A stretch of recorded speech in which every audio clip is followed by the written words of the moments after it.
Thanks for tuning in to Progressive Broadcast. Today I'm going to recap the presidential debate that happened yesterday, or as some people are referring to as the circus or shit show or however you want to call it. But it was put on yesterday for the whole world to see just what we're working with as a country. You know, two of the best that we have, supposedly. So, what I am going to dive into is pretty much talk about initially it is just how I'm not shocked and I am shocked at the same time of just how Trump acted.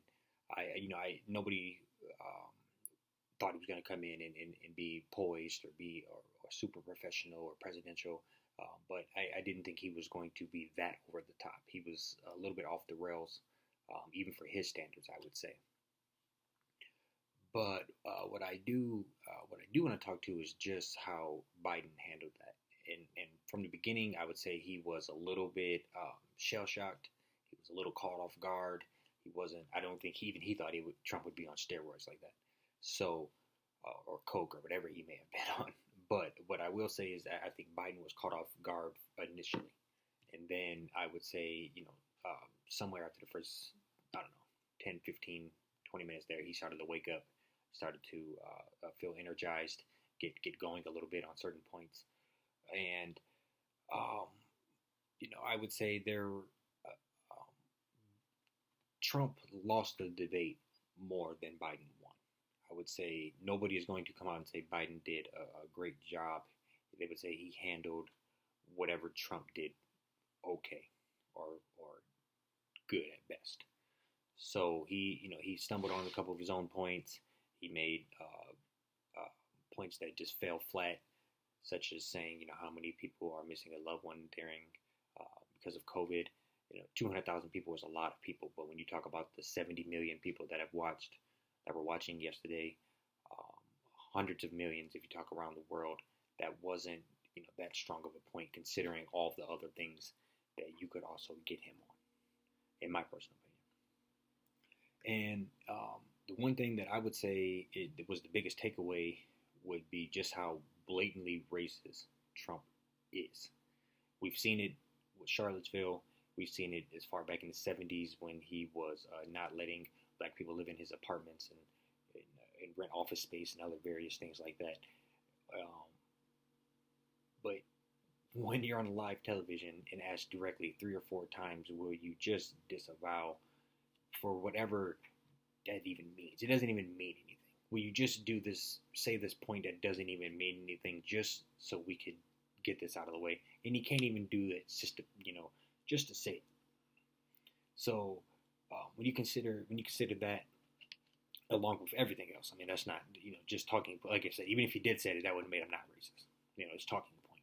But the fact that he can't say it, it makes me wonder what he really, who he believes his base is, and who he believes will fight for him when it comes to that.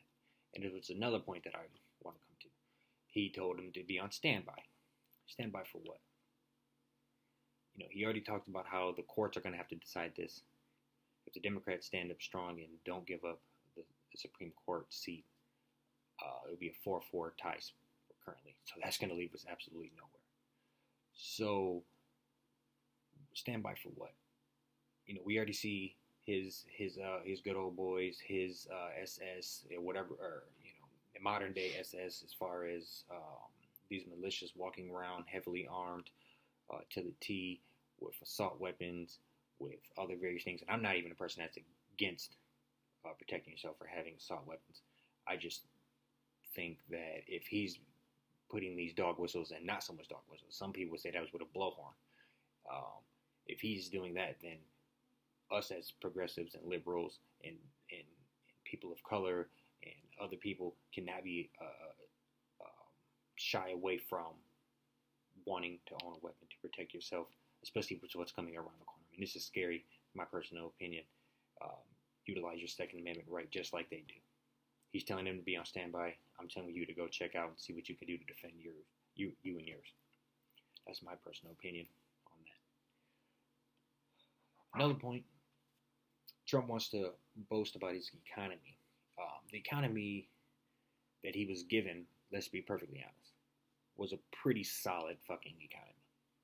So when you're handed a pretty solid economy that was drugged out from the ditches by the last Republican Bush drove it right into the ground.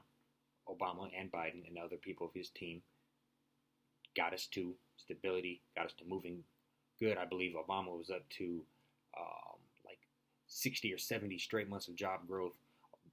Trump was handed that. Trump was handed um, a modest deficit, a modest, what's the word I'm looking for? Just modest debt in general. Nothing that crazy. And what has Trump done? When he walked in, he gave everybody tax cuts. Those tax cuts were used to juice up the stock market. When you juice up the stock market, they are able to take more money out. Now, true, people every day, people do have 401ks, but that's not a mandate for a job to have to give you a 401k.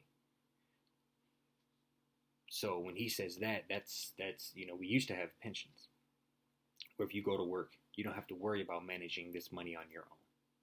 You don't have to worry about what if it crashes. You don't have to worry about who's managing my money. Is it somebody shady that's going to steal all my stuff? You don't even have to worry about any of that. It was taken care of. You just had to continue to work hard, continue to show up, be a good employee, and do that on your part. That's gone. So when he talks about 401ks, it also makes me wonder all the millions of people, I was going to say thousands, but millions of people who lost probably a good 30-40% of their stuff in '08, plus probably another good 10, 20, 30% this time around. And what else is coming down the pipe? Because this is a ticking time bomb. They've donated trillions of dollars to companies who are currently laying off those same employees. They've donated trillions of dollars in money that is not going to be utilized the way it should be when you consider if you would have put that same trillion of dollars into revitalizing the infrastructure, the highways, getting solar energy up, getting wind panels, or solar panels, wind turbines, you would completely jumpstart a whole new revolution as far as jobs go. And they're too short-sighted, short-minded to see that. They're also in the pockets of the oil companies. When you're in pockets of the oil companies, you're going to try to keep things the status quo. So that's my 2 cents on everything that's currently happening. I appreciate you guys tuning in again, and I'll have a video here shortly.